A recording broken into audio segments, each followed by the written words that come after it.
तो air conditioning के मामले में जो टन शब्द का मतलब होता है वो एयर कंडीशनिंग यूनिट की कमरे या हॉल को ठंडा करने की कैपेसिटी से होता है। इसे इस तरह समझिए कि जितने ज़्यादा टन का एसी होगा वह उतने ही एरिया को ठंडा कर सकेगा।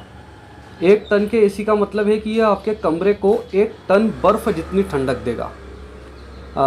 और जबकि 2 टन के एसी आपके कमरे को 2 टन बर्फ़ जितनी ठंडक देगा।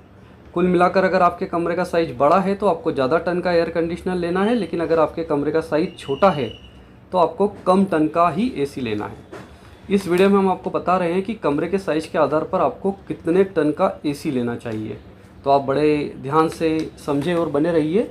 अगर आपके कमरे का साइज 150 वर्ग फुट तक है तो आपके लिए 1 टन का एसी ही काफ़ी होगा।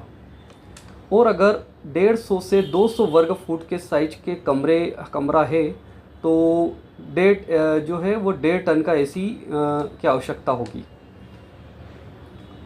और 250 से 400 वर्ग फुट कमरे के लिए 2 टन एसी की ज़रूरत होगी।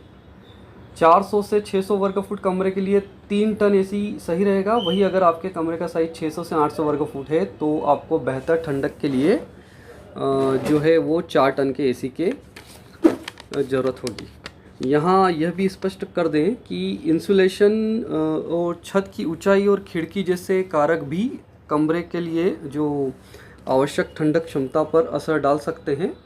ऐसे में एसी की खरीदारी करते समय इन फैक्टर पर भी ध्यान दें। आप सटीक एसी के लिए अपने कमरे के फैक्टर के आधार पर किसी पेशेवर से राय ले सकते हैं।